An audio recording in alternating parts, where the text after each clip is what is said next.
informasi-informasi tentang ini sehingga kita bisa karena kita memang sudah harus berdampingan ya Nur ya. Kita akan selalu ada karena itu memang sudah saya seperti penyakit lain lah ya. Mungkin karena sebelum ini informasinya terlalu dibesar-besarkan sehingga ada semacam ketakutan tersendiri ketika orang seperti dibilang Iin tadi ya, kok kayaknya kita ini apa gitu ya, dihindarkan orang ngasih buah kok disangkutkan di pagar terus pergi kayak gimana gitu ya.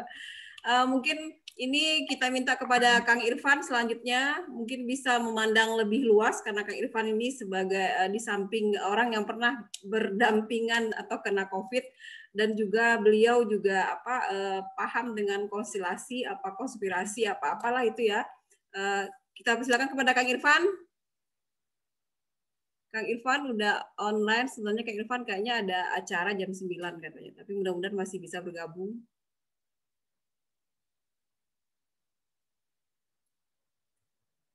Halo Kang Irfan. Suara Kang Irfan, suaranya unmute Kang. Oh, Kang di mute, di unmute Kang.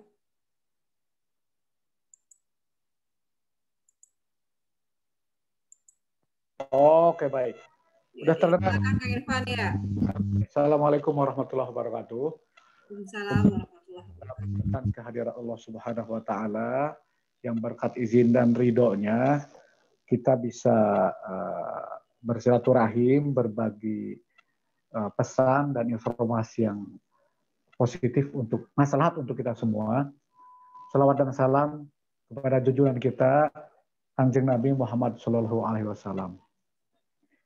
Ikhwan akhwat sekalian, saya mungkin straight to the point saja. Bahwa saya juga punya saya punya pengalaman yang sama dengan beberapa ikhwan akhwat yang pernah mengalami terkena diuji dengan pandemi ini gitu. Hanya saja punya story yang agak berbeda. Pertama, saya dalam posisi tapi saya agak ada kemiripan dengan cerita Akhi Supriyadi sama adiknya, siapa tadi namanya, maaf. Kalau Bu Nur Hayati, Bu Nur, iya. Nur. Saya itu punya gejala, saya dan istri loh, bukan cuma saya sendiri. Saya punya gejala di awal September itu kira-kira batuk lah. Yang saya juga kira ini cuma pergantian musim karena sudah mulai banyak hujan nih gitu. Peralihan dari kemarau ke musim hujan.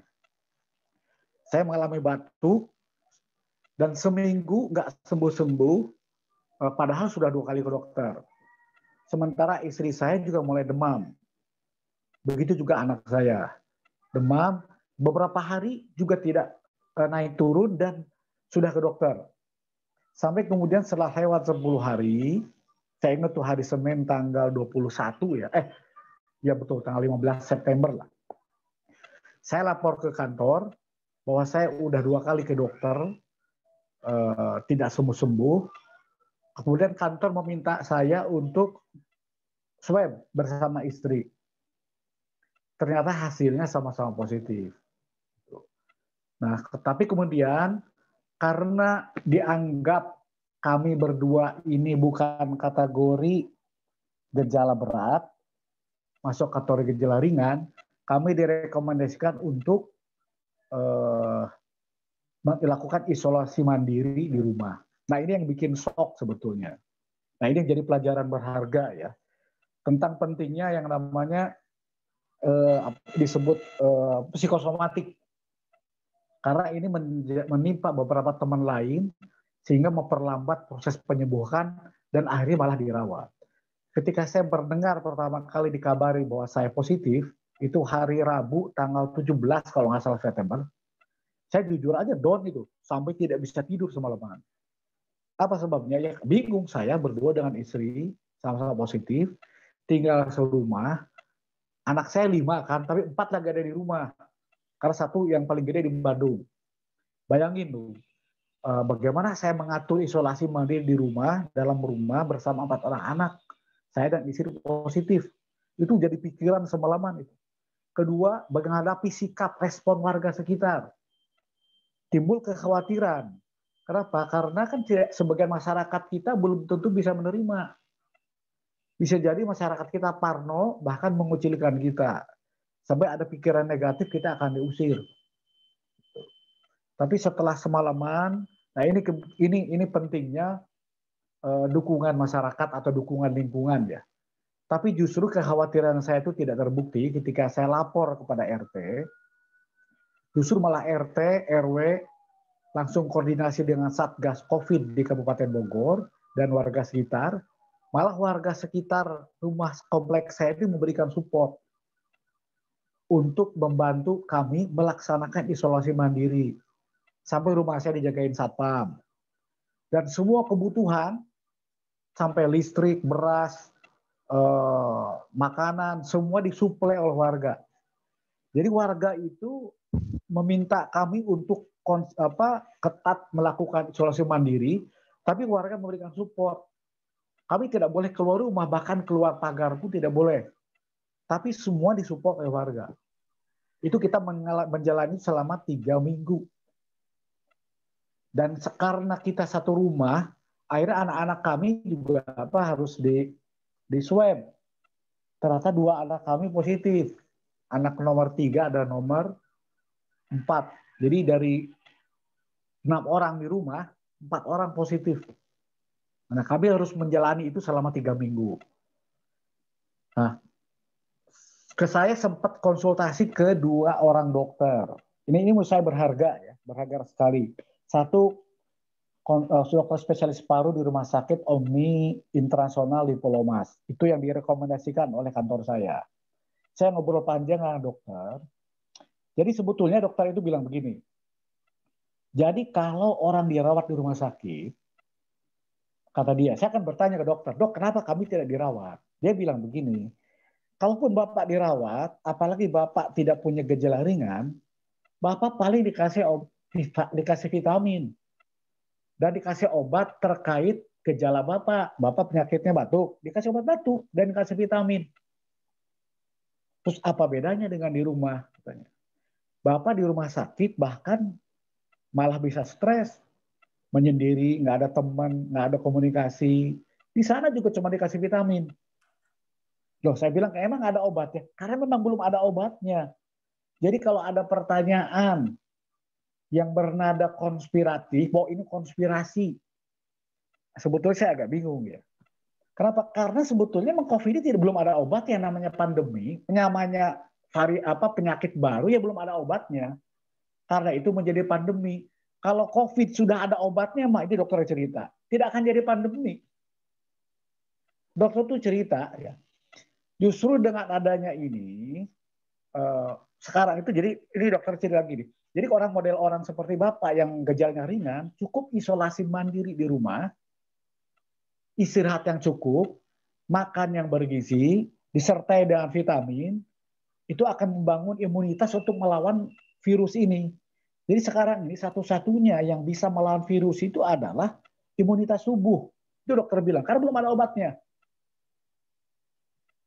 Mereka yang dirawat di rumah sakit itu adalah mereka yang butuh alat bantu seperti alat bantu pernapasan. Terutama mereka yang mengalami gejala berat seperti kesulitan bernapas. Itu yang dialami oleh beberapa orang yang mengalami gejala berat, mengalami kesulitan bernapas, sampai butuh alat bantu. Itu yang memang beresiko. Dokter itu juga bilang bahwa sebetulnya ini penyakit bisa sembuh. Sembuh sendiri itu ada benernya, kata dokter. Walaupun tidak dipahami secara awam ya. Sembuh sendiri itu artinya dibantu dilawan dengan imunitas. Yang imunitas itu dibangun pertama oleh cukup istirahat, makanan bergizi, vitamin, dan positive thinking, itu dokter bilang. Karena kalau orangnya itu gelisah atau banyak pikiran, ketegangan, stres, itu termasuk yang akan menurunkan imunitas dan mempersulit proses penyembuhan. Jadi dokter bilang dibikin happy saja, jangan bikin serius, jangan mikir yang berat-berat, hindari polemik, kalau perlu nggak usah nonton berita, kalau perlu katanya. Yang happy-happy saja. Itu akan ngebangun imunitas. Biasakan tidur 7 jam. Nah, selama ini kan saya karena kerja pulang malam tidur 5 jam, diusahakan 7 jam. Ya kalau harus bangun subuh, kata dokter, dia tidur lebih awal, tidur jam 10 atau jam 9. Saya biasa tidur jam 12, jam 1, jadi maju jam 11, maju jam 10. Ternyata memang itu betul berdampak. Seminggu kemudian, saya di swab bersama istri, alhamdulillah hasilnya negatif. Nah ini juga hati-hati. Gitu. Karena merasa sudah negatif, saya mengalami sendiri mulai lalai. Saya pendek kerja lagi, naik lagi angkutan umum, naik KRL, naik kemudian tidur larut malam lagi, berlama-lama di ruang tertutup yang ber-AC, mulai agak longgar lagi dengan physical distancing. Tiba-tiba saya mulai merasakan lagi namanya saya tenggorokan. Nah itu kejadian lagi nih. Ini akibat dari menganggap remeh. Akhirnya saya disarankan oleh kantor, begini, mengalami saya tenggorokan. Nah ini cerita tentang rapid. Seperti dialami juga oleh keluarga Supriyadi, ini saya alami sendiri ini. Nah karena saya penanggung jawab sebuah program, di mana untuk masuk studio harus ada bukti rapid test non reaktif, saya ikut rapid test ceritanya. Ternyata hasil rapid test saya non reaktif. Dan hasil rapid test itu ada rekomendasi dari rumah sakit untuk ikut swab. Akhirnya saya ikut lagi swab yang ketiga. Ternyata hasilnya jadi positif. Nah ini, jadi ini pelajaran berharga nih. Makanya saya sekarang isolasi mandiri lagi nih. Padahal saya udah sempat kerja seminggu, sekarang isolasi mandiri lagi. Itu akibat dari terledor lalai. Bahwa bukan jaminan orang yang sudah negatif, walaupun sudah terbentuk imunitas untuk melawan virus, gitu ya, tidak ada jaminan tidak akan terjangkit lagi. Jika dia tetap tidak menjaga diri, dia tetap lalai. Itu imunitas akan turun lagi. Pertama banyak pikiran lagi, capek fisik lagi, kurang istirahat lagi, lupa minum vitamin, terlambat makan lagi, itu bisa terkena positif lagi. Itu yang saya alami. Ini saya positif, negatif, positif lagi. Ini sebetulnya pelajaran juga buat yang lain yang sudah sembuh dan pernah mengalami ya. Tetap juga harus berhati-hati. Hanya saja alhamdulillah memang kategori saya tetap ringan. Sehingga cukup isolasi mandiri, cukup dengan minum vitamin, dan cukup istirahat. Tapi satu hal lagi sebetulnya yang menarik, yang ini mendigmo tanda tanya ya. Karena masing-masing rumah sakit atau laboratorium punya standar skor yang berbeda untuk menentukan positif atau negatif. Ini buktinya yang dialami oleh saya.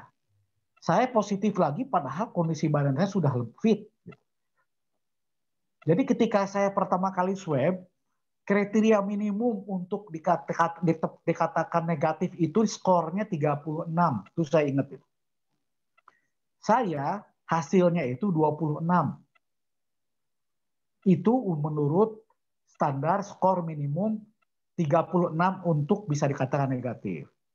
Di bawah 36 berarti positif, di atas 36 itu negatif.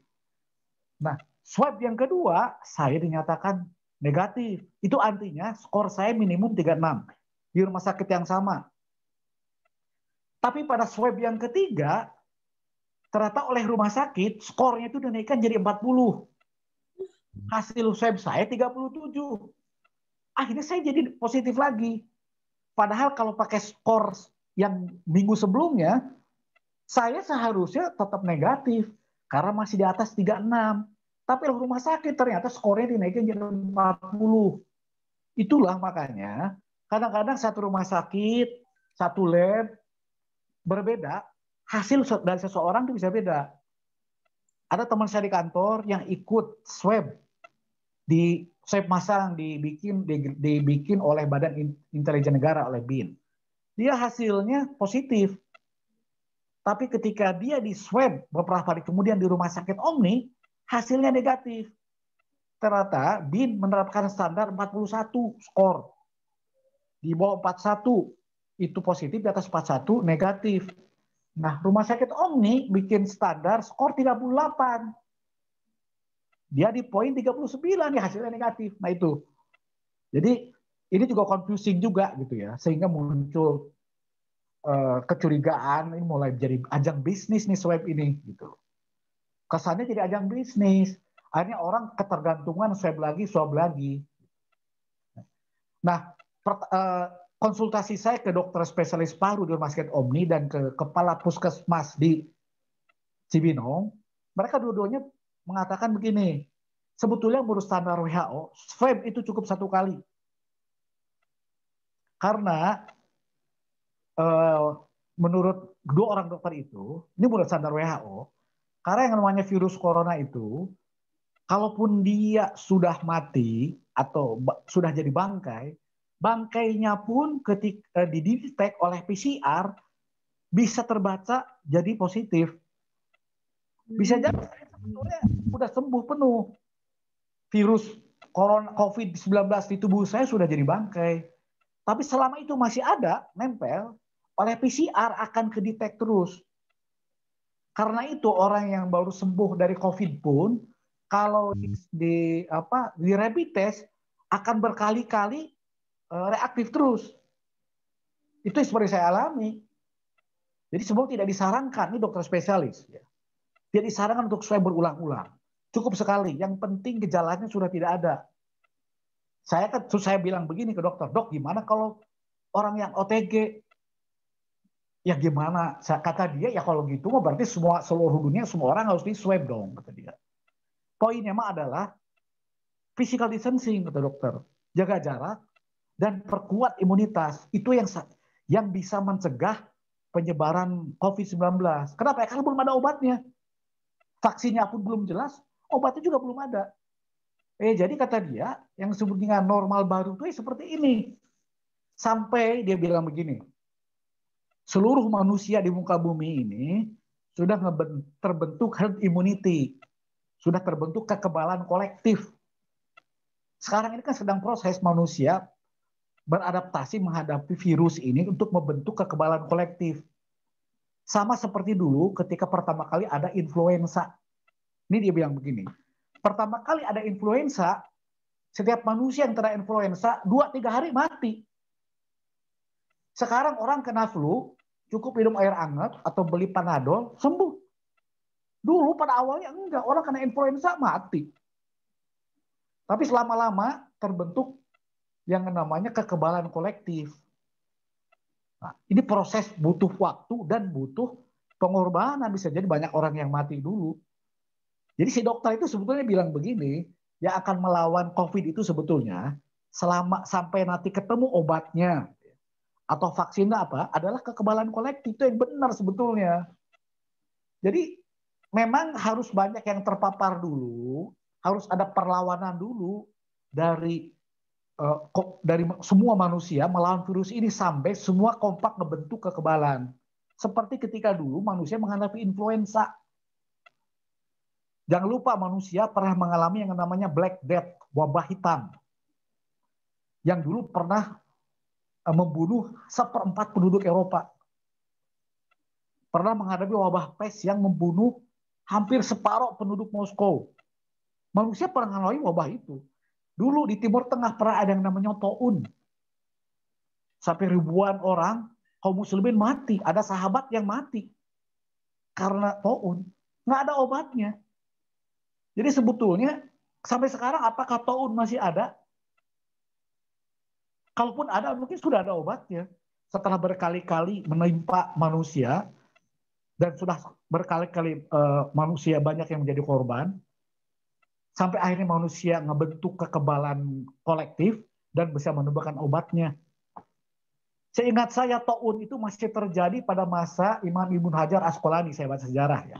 Berarti abad ke-14 atau ke-15 Masehi atau abad ke-8 Hijriah di Mesir.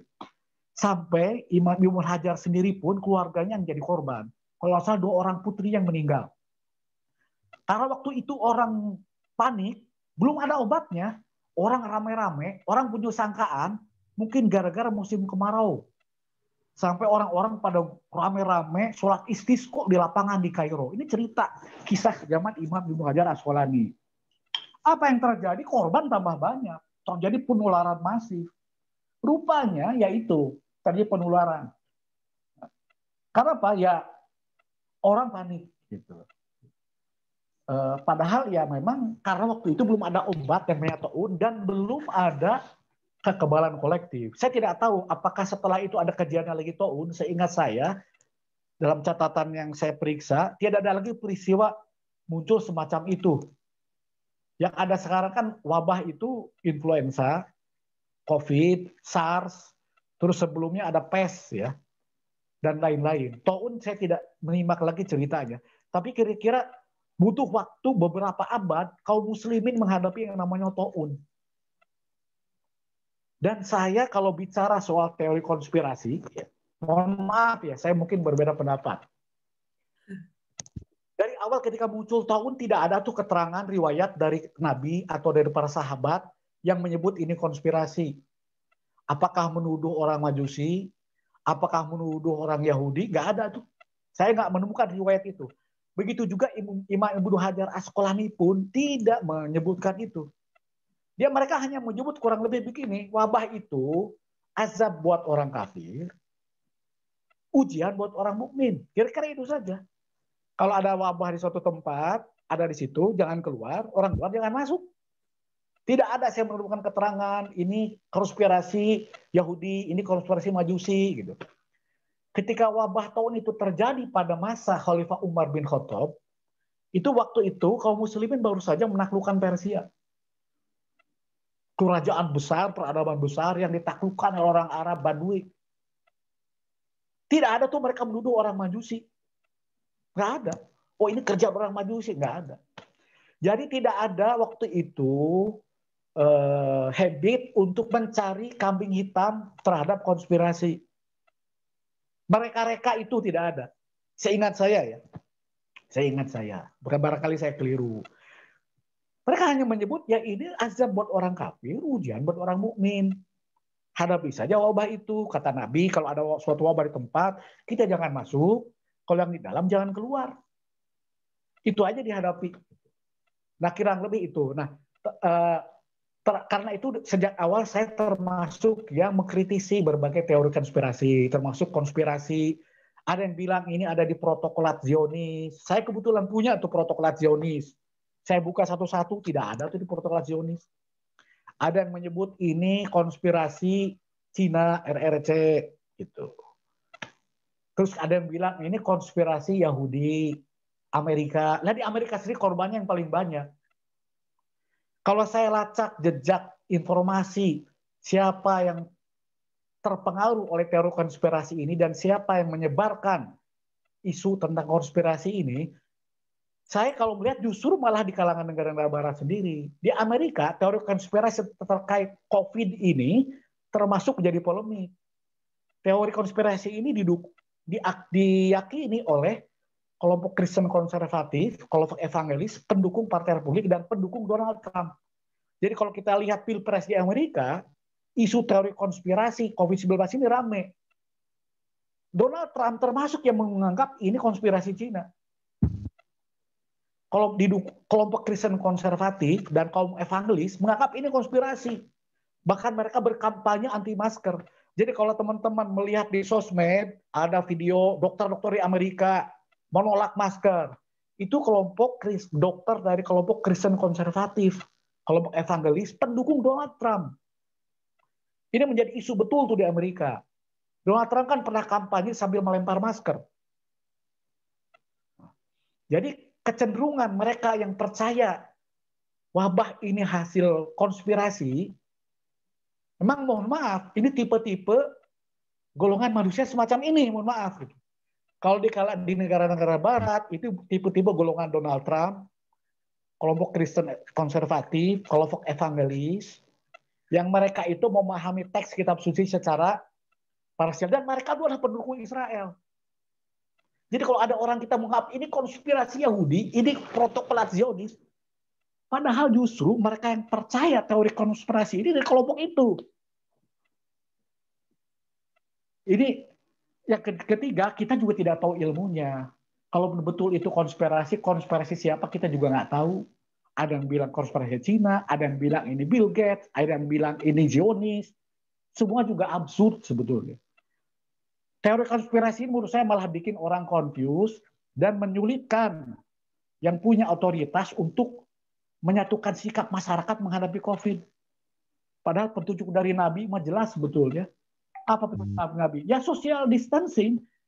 Jika ada wabah menimpa suatu kota, penduduk kota itu jangan keluar, di luar jangan dalam. Ya itu namanya social physical distancing. Nabi sudah ngasih contoh sebetulnya. Nabi nggak menyebut ini kerjaan Yahudi, nggak nyebut ini kerja, nggak ada. Khalifah Umar nggak nyebut ini kerjaan Majusi, nggak ada. Ketika wabah COVID menimpa Mesir pada masa Ibnu Hajar Asqalani, itu belum lama setelah perang salib.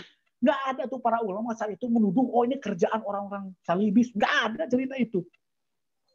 Karena ini bisa kena juga ke siapapun. Tidak mengenal agama dan suku. Wabah ini nggak mengenal agama dan suku. Kalau wabah itu pilih-pilih, kenapa para sahabat banyak yang meninggal gara-gara taun? Kenapa Imam Ibnu Hajar Asqalani, ulama zuhud, ulama besar, fuqaha, yang kitab-kitabnya kita baca di sini, anaknya 2 orang meninggal karena COVID, karena taun, dan dia tidak menuduh konspirasi, enggak. Dia pelajari ilmu kedokterannya, dia pelajari secara fikih. Yang ada itu malah. Tapi belakangan ini muncul teori-teori konspirasi semacam itu tuh malah membingungkan, membuat resah dan menyulitkan pemerintah atau pihak yang punya otoritas untuk menyatukan sikap menghadapi COVID. Padahal itu butuh penyeragaman sikap. Dan sebetulnya di pihak mereka yang percaya adanya pandemi ini murni medis atau penyakit pun sebetulnya belum semua solid. Contoh, antara yang soal swab misalnya, antara apakah swab cukup 1 kali atau tidak, apakah perlu swab berulang-ulang, sampai sekarang pun ini belum ada kesepahaman. Yang berikutnya soal menghadapi vaksin, sampai sekarang juga menjadi perdebatan. Ada yang menganggap butuh segera vaksin, ada yang menganggap tunda dulu sampai dicoba. Ini memang confused memang. Jadi ya inilah kalau saya menyikapi ini sebagai ujian saja, bahwa ini kalau ini menimpa orang kafir ini azab, menimpa kita ini ujian. Kita berdoa saja segera kita ketemu obatnya. Kita berharap para ahli segera menemukan obatnya karena tidak ada penyakit tanpa obat. Yang berikutnya ya kita berharap segera terbentuk kalau saya herd immunity sehingga nanti kita semua umat manusia punya kekebalan kolektif untuk menghadapi virus ini sehingga nanti akan jinak seperti hanya kita seperti menghadapi influenza. Jadi saya kira itu mungkin ya saya berbagi cerita sedikit lah ya. Kebetulan saya saat ini masih menjalani isolasi, masih menunggu hasil swab yang ke-4. Saya kemarin seharusnya hari ini keluar, tapi karena kemarin hari libur, jadi kemungkinan hari Senin. Saya sih yakin insya Allah saya negatif karena secara kondisi fisik, merasa fit, makan enak, semua gejala yang dikatakan gejala itu tidak saya alami, cuma agak sedikit sariawan. Jadi ya mudah-mudahan hasilnya negatif dan saya berharap ini juga orang-orang yang tidak bertanggung jawab ya, yang menjadikan COVID ini sebagai ajang bisnis. Ya saya sih menengarai itu dengan merubah-rubah standar skor. Ya akibatnya saya positif lagi gara-gara standar skornya dinaikkan. Ini menurut saya nakal rumah sakit, mohon maaf. Ini kalau standar skor COVID-nya dinaikkan jadi 41, nggak akan selesai. Terus dinaikkan jadi 43 yang akan selesai. Jadi orang flu sedikit bisa positif itu. Orang meriang sedikit bisa positif itu. Gara-gara standar skor yang dinaikkan terus. Ini saya tidak menuduh ya, tapi ada gelagat sudah menjadi bisnis nih swab ini. Karena kalau konsisten, misalnya swab diseragamkan, skornya dibatasi 38 misalnya. Ini kan ada yang 36, ada yang 38, ada yang 40, ada yang 41. Ini bisnis. 1 kali swab di rumah sakit swasta 1.700.000. Baru sekarang diturunkan oleh pemerintah tidak boleh lebih dari 900. Bayangkan saja 1.700.000. 1.700.000 1 kali swab. Saya kira itu mungkin paling yang jadi catatan Ingrid saya. Kita berharap saja segera ketemu obatnya, atau sebelum obatnya ketemu kita sudah terbentuk kekebalan kolektif. Kemudian juga setelah ketemu obat juga segera ketemu vaksinnya.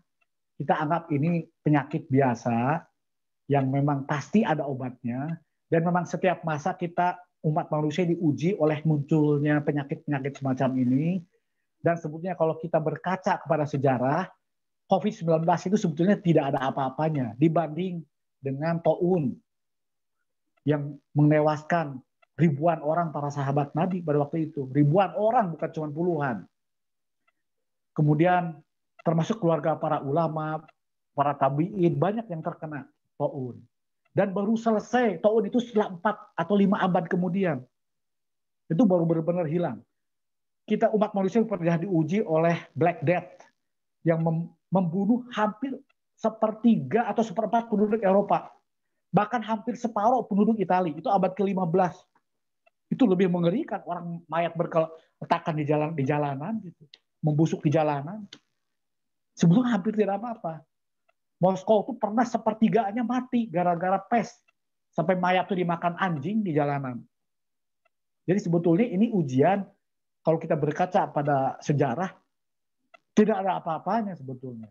Terus kemudian COVID-19 pun sebetulnya tidak sedahsyat atau tidak semematikan misalnya dibanding SARS atau flu burung atau flu babi, atau MERS, virus MERS. Sebut tidak semematikan itu. Cuma ini virus memang masif dan mengglobal. Kenapa? Karena proses penularannya yang mudah menyebar melalui droplet. Itu sebetulnya yang bikin ini menjadi pandemi, menjadi mudah menular. Karena cara penularannya yang mudah. Itulah kenapa urgensi physical distancing dan social distancing. Dan menjaga imunitas. Mungkin saya kira itu aja. Mbak Inel, maaf saya harus melihat program di layar nih, jadi harus pamit ya. Mungkin tidak bisa ikut diskusi lanjut. Mungkin tidak harus ini Kang Irfan tidak harus off, mungkin ditutup aja. Nanti kalau dengar-dengar mungkin masih bisa. Baik, bisa. Saya harus ya. nonton program. Oke, saya tidak tutup, tapi mungkin saya sambil berbagi konsen ke Iya. Saya Terima kasih Kang Irfan. Ya. Assalamualaikum warahmatullahi wabarakatuh. Ya, Waalaikumsalam warahmatullahi wabarakatuh. Mohon maaf tadi saya lupa membacakan sedikit biodata singkat dari Kang Irfan. Kang Irfan ini dulu adalah dari PW Jawa Barat dan sempat di PB ya Kang Irfan pada masa PW zaman Akhi Supriyadi. Beliau itu Kabid Sekretaris Umum. Saya Kabid Ekstern zaman Kang Asep Effendi. Ya, Kang Effendi. Terus kemudian saya ke PB Jawa Masakam. Jadi wakil sekjen, bidang dakwahnya Bang Ali Muhtar Ngabalin, bosnya Bang Said Amin tuh. Saya wakil sekjennya. Zaman periode Jayadi sempat saya jadi sekjen, hampir setahun lah. Karena saya kebetulan menikah dan kerja, kemudian saya jadi kira-kira itulah. Ya. Video mereka. Kemudian mungkin saya bisa tambahkan juga, Kang Irfan ini adalah lulusan dari UNPAD, jurusan Hukum Internasional, tapi berkarirnya di jurnalistik. Jadi mulai dari wartawan media cetak seperti Dharma Sena, pernah di Forum Keadilan, dulu pernah di Metro TV, sekarang terakhir adalah sebagai di TV One. Di TV One zaman sekarang adalah sebagai jabatan terkininya adalah manajer news talk show pendidikan pelatihan luar negeri, pernah di Amerika, di Cina, liputan khusus. Pokoknya pengalamannya sudah sangat mendunia. Dan sekarang beliau adalah salah satu produser acara di TV One ya, Kang Irfan ya? Ya, kira-kira itu. Karena itu saya izin harus lihat program nih. Ya silakan ya. Kita lanjut, masih ada beberapa teman yang akan sharing. Kita balik lagi kepada teman kita di Sumatera Barat. Sekarang kita minta kepada Ibu Cici untuk sedikit berbagi tentang pengalaman beliau. Nanti juga ada Kak Daniel yang mau berbagi. Kak Daniel masih hadir? Silakan Bu Cici dulu.